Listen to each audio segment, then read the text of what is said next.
temos a cavalgada da Igreja Católica do Círio, nós temos o churrascão do Círio, temos a eleição do Conselho Tutelar, o povo vai estar movimentado. E tem a festa da Prefeitura do aniversário da cidade.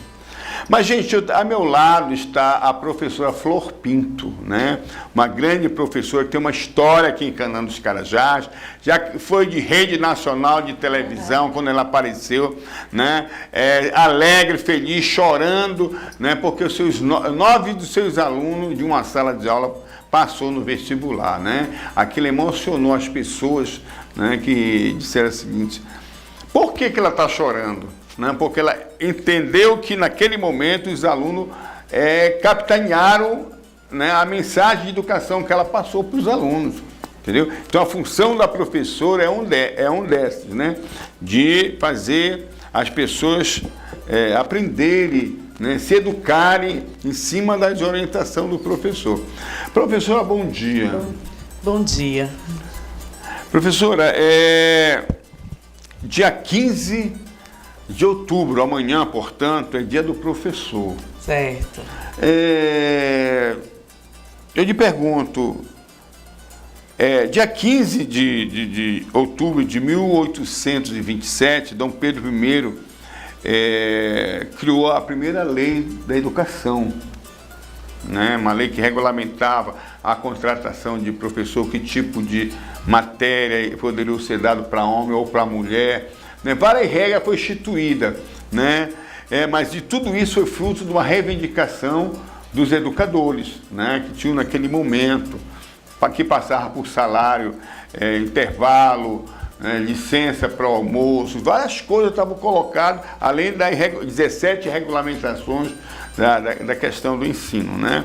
Hoje essa regulamentação foi transformada para o ensino fundamental de hoje, né? Professora, como é que está essa educação de 1827, né, que criou essa lei para cá?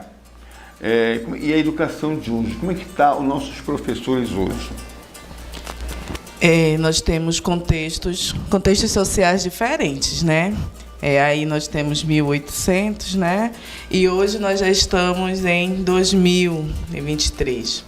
Então, é um longo percurso. Como eu tenho um momento histórico, então a luta ela cabe nesse momento, a sociedade ela vive aquele momento e para aquela geração, para aquela época, era o suficiente. Hoje eu acredito que o papel do professor ele está muito além do conteúdo, né? Nós ainda somos muito presos à questão de ensinar o que está no livro. Só que o que está no livro nem sempre condiz com a realidade do meu aluno. É verdade. Você entende? Então, assim, o desafio hoje é você conseguir cumprir uma grade curricular, né, estabelecida, o conhecimento geral básico, né, a cumprir também todas as exigências pedagógicas dentro da escola, conseguir cativar esse aluno para dentro da sala de aula, né, principalmente no ensino médio, que a gente tem um número de alunos muito grande, assim, a evasão escolar é muito grande e muito por conta da questão da necessidade de trabalhar. Então, tu não vai para a sala de aula apenas, né, para cumprir o conteúdo.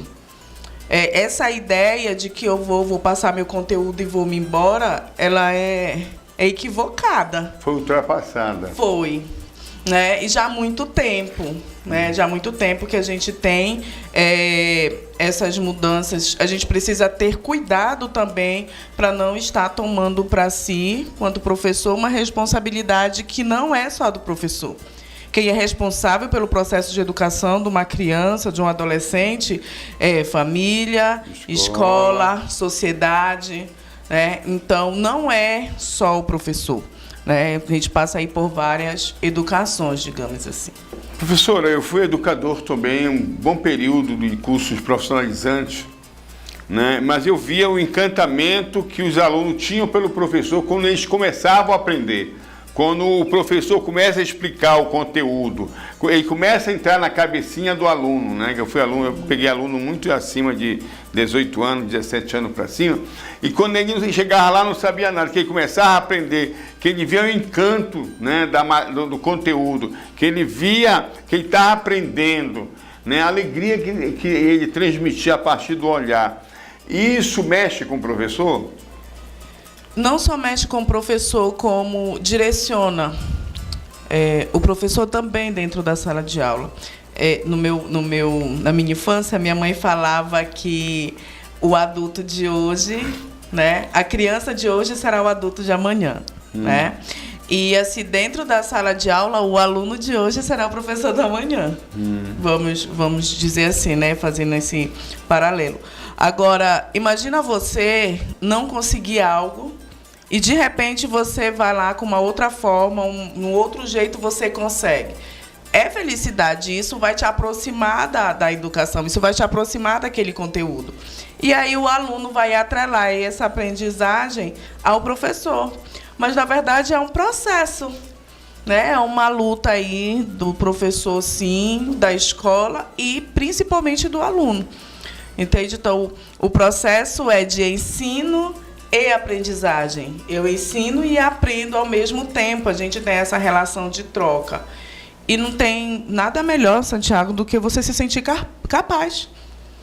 Hoje o aluno diz, eu não consigo fazer isso. Tu tem que reverter esse entendimento. Porque todo mundo já diz que ele não consegue. Então, tu precisa fazer ele entender que ele pode conseguir.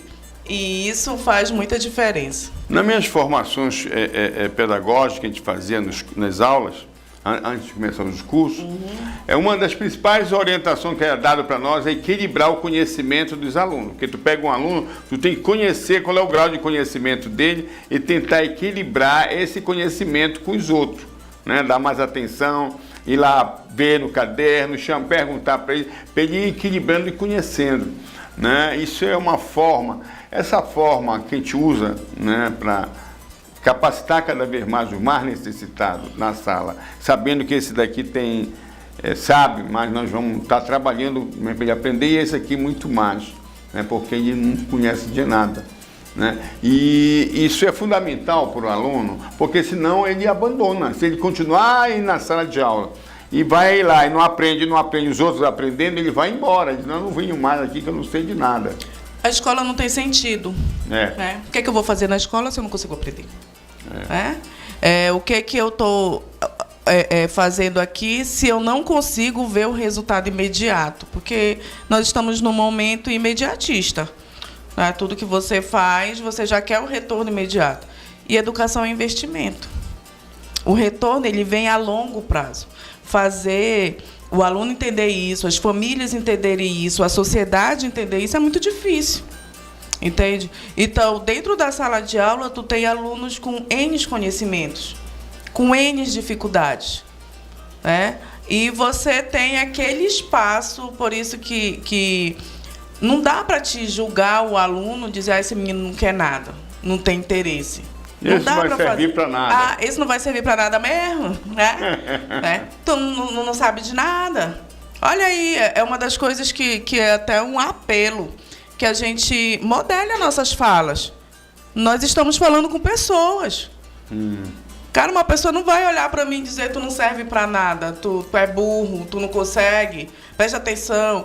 E aí, quando é no ensino fundamental, quando há um acompanhamento, em casa, às vezes, é no grito.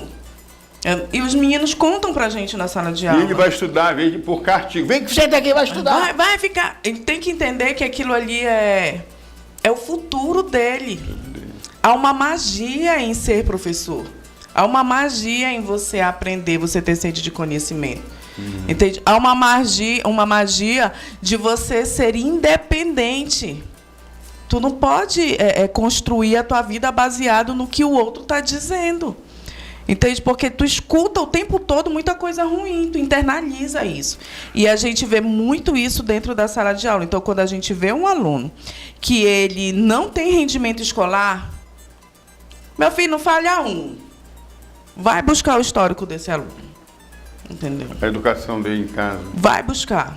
o meio social que ele está inserido, às vezes as violências, né? Agora a gente está no processo online, né? Porque a escola, a irmã Laura está em reforma, e eu pedi para eles justificarem, mandarem justificativas por que tem um número elevado de faltas. Aí todo mundo vem mandando. Aí eles mandam, porque trabalha. O menino não consegue abrir o áudio, porque ele tá na aula, ele ligou a chamada, está lá participando da chamada, mas ele está cuidando do irmão, do sobrinho, está trabalhando. Aí tu escuta o barulho das máquinas, tu escuta o choro da criança, porque é babá, porque o outro é ajudante de pedreiro, mas que está... Então, assim, são muitos universos. Então, a sala de aula, a escola, né, ela precisa ser mais acolhedora. E isso perpassa pela gente, professor, né, que precisa fazer esse acolhimento com o aluno, porém, a gente também precisa ser acolhido. Entende? Porque se a gente ninguém tem um olhar diferenciado para o professor, se eu não tenho esse cuidado com o profissional, como é que ele vai dar bons frutos? A aula remota, a gente observou no período do Covid que ela não foi bom para os alunos por conta disso que você coloca. Uma defasagem muito grande. E a questão também dos professores também não foi nada bom para os professores. Está no notebook, dando aula, onde a criança ligou lá, que está participando, mas está fazendo outro serviço, ou então não abandonaram. Recentemente, eu vi semana passada no jornal, que em 2019, 20% das crianças de 7 anos da educação infantil eram analfabetas, sabiam ler e escrever. E agora, em 2022, a pesquisa diz que aumentou para 40%. Né? Eu vejo o governo federal falando em fortalecimento da educação infantil, destino verba, projeto, programa, né, para fazer uma superação disso daí. É possível fazer. Além do abandono das crianças, tem essa questão do analfabetismo. Pessoa de 7 anos não sabe ler nem escrever. É possível fazer uma superação disso? Eu sou muito esperançosa com a educação, sabe, Thiago? Eu sou fruto dela. Eu ouvi muito, eu digo isso para aos meus alunos, tu não vai ser nada mesmo? Olha aí, essa daí não tem futuro. Daqui a pouco tá cheio de filho aí, não quer não sei o quê, não sei o quê, não sei o quê. Entendeu? Quando eu era empregada doméstica, né, que eu não nasci professora, tu tem que ouvir das maiores atrocidades possíveis. Violências, e tu não sabe nem te defender. Eu trabalhei num espaço que o homem quis me estuprar, velho. Entendeu? Mas eu tinha que ficar lá. Porque eu precisava daquele dinheiro, porque eu já educava outras crianças, já era mãe adotiva de 3 meninos, né? De 2 meninos. E aí, mas eu nunca deixei a escola. E quando eu terminei o meu ensino médio, eu demorei 10 anos para conseguir entrar num nível superior. Entende? 10 anos eu demorei para entrar no nível superior. Então, a minha mãe não pôde estudar. Meus pais analfabetos. Eu sou a única pessoa da minha linhagem que tem nível superior. Então, veja bem.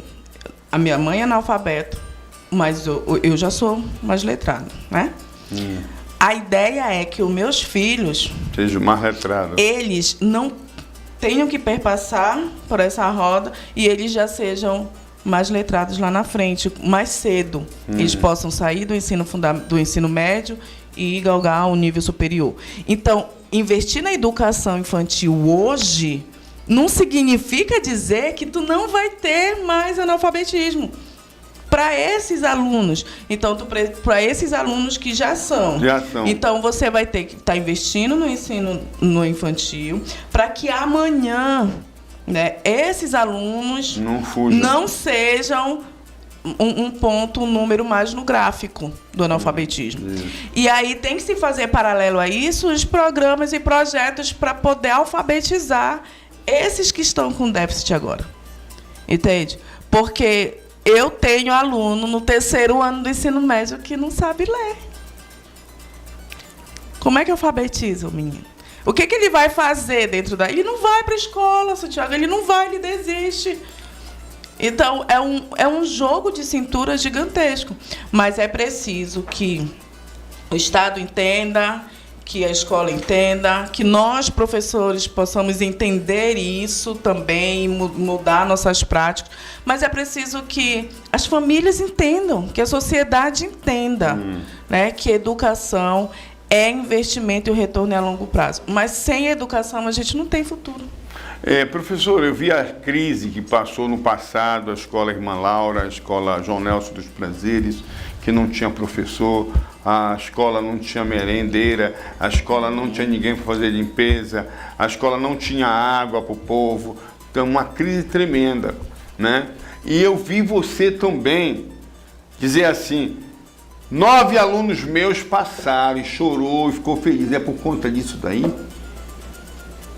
Só sabe a dor do outro quem já teve uma dor semelhante ou quem estuda aquela dor. Entende? A escola, nós teremos a Irmã Laura, acho que uma das escolas mais tops do estado. Sim. Tá? A escola está belíssima. Belíssima mesmo. Ainda não tem fim, porque isso é mérito da direção, isso é mérito do Renildo, né, o diretor. O ditado dê a César o que é de César, né? É mérito dele, porque falta uma coisa ali e ele vai atrás incansavelmente por essa questão da escola, a estrutura da escola. Porque a gente não tinha porta, não tinha o ventilador caindo na nossa cabeça, o Canaã está com 5 sóis, imagina a gente com 50 alunos dentro de uma sala, 1h da tarde, sem um ventilador, sem janela, enfim. Então, tu imagina. Esse problema nós não teremos mais com a inauguração da escola. Né? Não teremos. É um problema que já vai ser resolvido. Nós tínhamos problema com a ausência de professor. Hoje, essa grade ela está, se não está 100%, mas está 99%. Só que a gente precisa também da equipe técnica da escola. A escola não é só prédio, professor e aluno. Não é. É isso que a gente precisa entender quanto sociedade geral, quanto governo também. Né? Entende? Não é só o prédio. Há a necessidade de educar os alunos para manter o prédio, né? Para eles se sentirem pertencentes. Isso. Então, a escola pública, a educação, ela sempre é deixada de lado. Mas eu volto a te dizer, porque o retorno ele não é imediato. Mas a fome é imediata. Interfere na educação. Interfere na educação. Né? A violência, o combate à violência é imediato. O abuso que as nossas crianças, nossos adolescentes vêm sofrer, isso é imediato. Entendeu? Então, tu tem outras coisas que circulam aí, que rodeiam a vida desses meninos, e a escola acaba sendo a que mais sofre o impacto, que mais demonstra esse impacto. Então, a gente precisa olhar não só para a educação pública, mas para a educação num contexto geral, né, um olhar mais cuidadoso. Eu ainda venho defendendo que hoje a gente precisa ter um olhar mais acolhedor. Né, e acolhedor não só para o aluno, mas para todo o corpo da escola. E quando eu te dou uma escola organizada, com profissionais competentes para gerir essa escola, né? Não é porque eu tenho um diretor não vai aguentar 3 turnos de trabalho, uma coordenação não vai aguentar 3 turnos de trabalho, isso é desumano. Entendeu? Tu dá o professor ter 10 turmas, 20 turmas, tu não consegue, multiplica aí o quanto de meninos. Então, tu acaba não conseguindo direcionar em algum lugar vai faltar alguma coisa.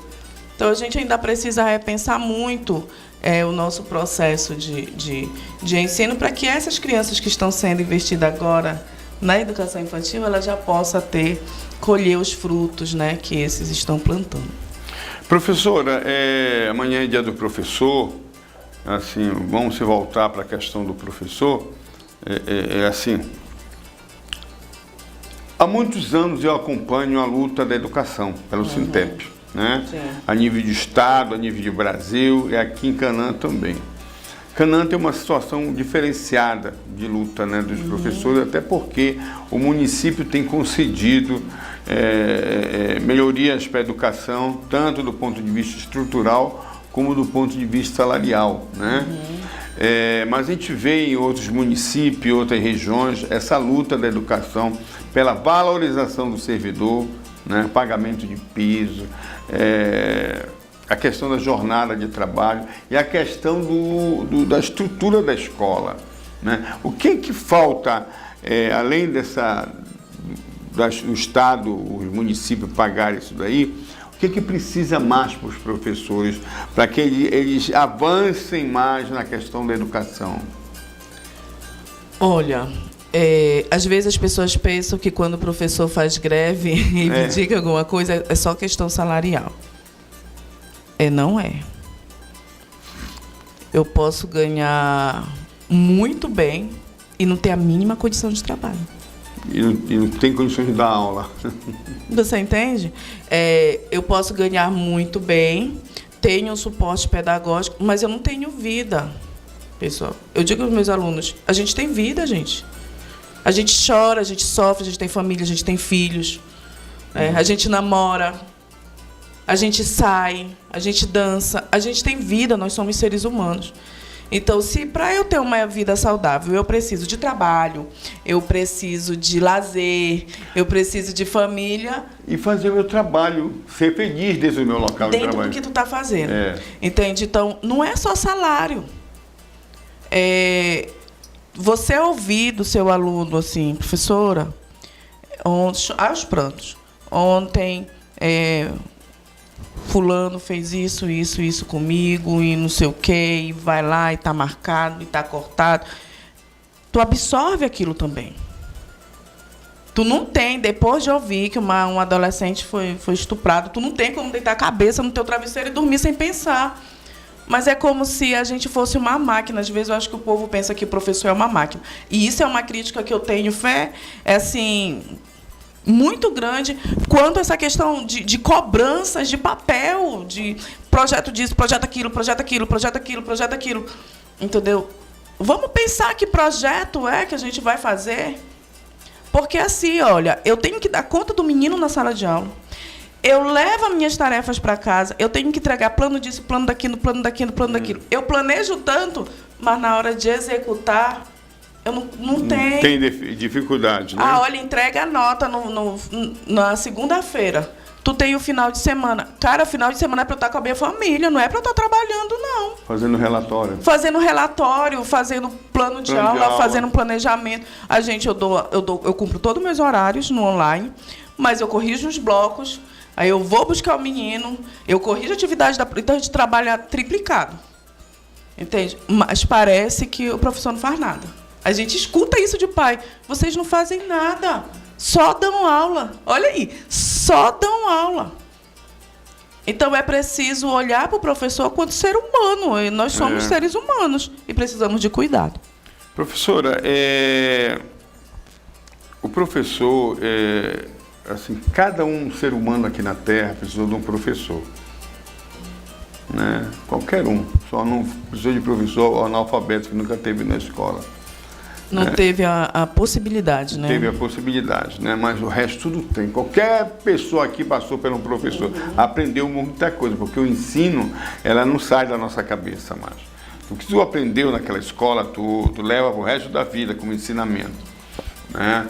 E o Japão é um país onde o professor é mais respeitado de qualquer um dos profissionais, que o pessoal se curvam para ele quando ele passa na rua. Não diz, fala professor, eles se curvam em respeito ao professor. Né? Hoje, presidente da República, hoje governador, qualquer político, qualquer cientista passava pelo professor. E o professor fica nessa luta, né? Por piso salarial, fica nessa luta. Valorização da educação, falta de estrutura da educação. O que é que você diz para esse professor agora? O que eu já disse assim, um pouco no sentido de que eu tenho muita esperança.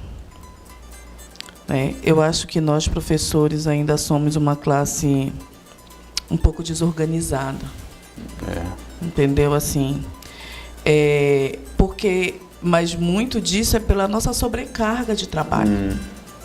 Eu estava... Ontem, a gente perdeu o ano passado o professor Fabrício. Então, ontem, para mim, foi uma manhã muito difícil, porque eu precisava escrever sobre o Fabrício. E... é difícil, tá? E aí eu fui buscar algumas coisas que a gente fazia na escola, junto, participando de uma entrevista trabalho de aluno, e ele dizia assim, a aluna perguntou para ele, professor Fabrício, o senhor me diga como é a sua jornada.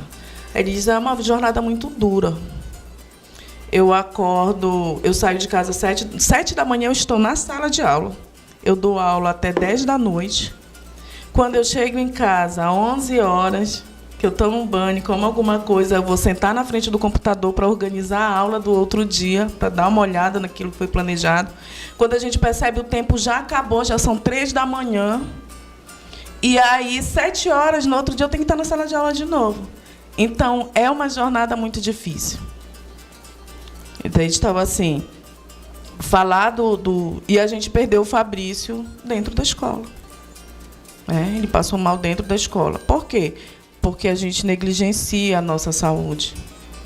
A gente sente uma dor aqui, a gente sente uma dor ali, a gente vai deixando... A jornada de trabalho é altíssima. Exaustiva. Exaustiva, né? A pessoa não tem tempo para planejar na sua jornada de trabalho a sua aula do outro dia. Então, uma das reivindicações que o governo é trabalhar a valorização do profissional, né, com salário melhor para quem não trabalha em 3 turnos. E outra coisa, a gente diz, não, mas paga o adicional pedagógico, né? Então você tem um tempo para planejar lá na escola. Quem é que vai conseguir fazer um planejamento de não sei quantas turmas em 45 minutos? Intervalo da merenda, intervalo da cozinha, não faz isso. Entende? Não tem. Olha, uma das coisas que eu fico muito chateada é quando os 15 minutos que o professor tem para tomar um café, para lanchar alguma coisa, vai parar o lanche para poder dar recado, para cobrar isso. Aí eu fico muito aborrecida. Eu reclamo, não vai mesmo. É um tempo que a gente tem para a gente. Só que também a gente tem... volto a repetir. A gente tem uma vida fora da escola. Eu sofro muito longe da minha sala de aula. A melhor terapia do mundo, para mim, Flor, é estar na minha sala de aula. Entendeu? Então, assim, eu digo para o meu menino, olha, hoje eu não estou bacana. Por quê, tia? Não, porque eu não dormi bem. Então, vocês vão me ajudar. Tu vai ficar quietinho, bem aí, não vai me fazer aborrecer minha cabeça hoje. Aí, eles, não, já tá bom, olha, gente, ela não tá bacana. Mas eles sabem quando tu sorri. Eu me sinto muito amada. Eu tenho uma deficiência na perna esquerda e eu não carrego nem a minha mochila. Não falta água, né, na minha garrafa. Se os meninos compram alguma coisa lá, eles vão lá perguntar se a gente quer. É esse acolhimento que eles fazem... Que te faz bem. Que me faz bem, É o abraço de todo dia, entende? É o abraço de todo dia. E aí, isso evita com que a gente tenha conflito também. Porque, às vezes, o adolescente também ele já vem... Problema de casa. Muito. E a gente é o adulto. Se a gente já vai de casa com problema e já fica chateado, não sabe resolver, imagina ele que está nesse processo de formação. Então, volto a dizer, não é só investimento em salários. Com certeza. Se a gente investe mais, a gente consegue diminuir mais essa jornada. Não adianta aumentar seu salário e você te dar de manhã, de tarde, de noite aula. Não adianta. E sem tu ter um suporte pedagógico, sem tu ter uma orientação dentro da escola, né? Sem você ter... quando eu defendo muito psicólogo e assistente social dentro das unidades escolares, né? Porque não, é o psicólogo mesmo e o assistente social dentro das unidades escolares. Não é na sede, não dentro das unidades escolares ali. Porque não é só o aluno.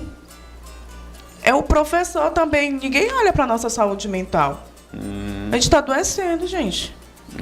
Pergunta hoje quem é que quer ser professor. Eu quero, né? Ô, meu moleque. Brigo. Né? Vou. Sou enjoada, sou. Né? Mas eu sei que lá na frente, né, eles vão ter o direcionamento para o resto da vida que ninguém vai tirar deles, que é o conhecimento. E talvez seja esse o problema, o medo de se investir em educação, porque nós construímos pessoas, cidadãos críticos. Transformador da sua realidade. E muitos de nós só queremos que as crianças e adolescentes falem aquilo que a gente, quanto adulto, quer. Como se a vida fosse nossa e não do outro. Entende? É um processo que precisa ser discutido, ser dialogado, sem violência, sem gritaria. A gente precisa se desconstruir para se reconstruir novamente. Professora, nós estamos mais de 30 minutos já nesse bate-papo aqui. Eu nem falo, né? 10h46, né? Professora, deixa uma mensagem para os seus colegas professores aí. Eu amo meus colegas de trabalho, né? Em especial hoje, que eu só estou na Irmã Laura, mas em especial aos professores da rede pública, no geral. Municipal, estadual, federal. A gente precisa se esperançar, né? E a gente precisa também reconstruir os nossos pensamentos em relação à educação. A gente precisa se respeitar também, né, quanto profissional. Às vezes a gente se sente obrigado a ter que fazer coisas X, Y por conta de Z. Vamos supor, então, nem sempre a gente tem a liberdade para o trabalho. Nem sempre a gente tem a liberdade para... A gente tem que estar burlando o sistema para alcançar aquela dificuldade do nosso aluno. Eu acredito que a gente não pode deixar os outros dizerem o que a gente tem que fazer, não. Entendeu? Uhum. A gente precisa se unir também quanto pessoas solidárias às outras. Ah, mas na minha época não foi assim, na sua época. Nós não estamos na sua época. Né? Eu sou ali um ser formador de opinião, professor, um ser formador de opinião. E eu preciso repensar nas minhas práticas, na minha vida, nas minhas ações, que opiniões eu estou formando. Então, aos meus amigos, colegas de trabalho, não desistir, não deixar de acreditar no menino. Olhar para ele quanto ser humano, mas também se olhar, se cuidar, se poupar de determinadas coisas. Porque se a gente não se respeitar, Santiago, ninguém vai fazer isso. A gente precisa se respeitar primeiro. Nós somos seres humanos e não máquinas.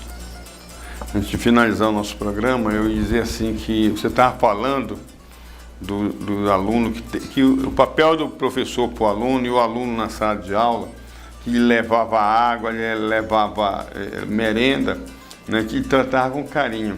E eu estudei naquele tempo da palmatória. Eu também. O negócio, sabe, eu ia com medo para a aula, eu queria fugir, queria me esconder, mas eu tinha medo da minha mãe descobrir, eu apanhar também da minha mãe. Aí é um negócio assim, como é que era a cabeça dessa criança sabendo que ia para uma palmatória e você não aprendeu nada, né? Mas, professor, eu queria lhe agradecer muito, você é uma pessoa muito especial para mim. Obrigada. Uma excelente professora, né? Que tem um respeito da sua categoria, dos seus colegas. Eu queria que você se despedisse aí dessa entrevista e muito obrigado. A Web Cidade está à disposição de você aqui. Muito obrigada. Eu também gosto muito de estar aqui com você, né? Eu quero terminar hoje dizendo que a minha casa, ela é fruto da educação. Eu não sei nem para onde é que eu olho, eu sou meio desorientada, né? A minha casa, ela é fruto da educação. A gente veio do nada E hoje nós temos tudo porque nós conseguimos ultrapassar a barreira da desigualdade.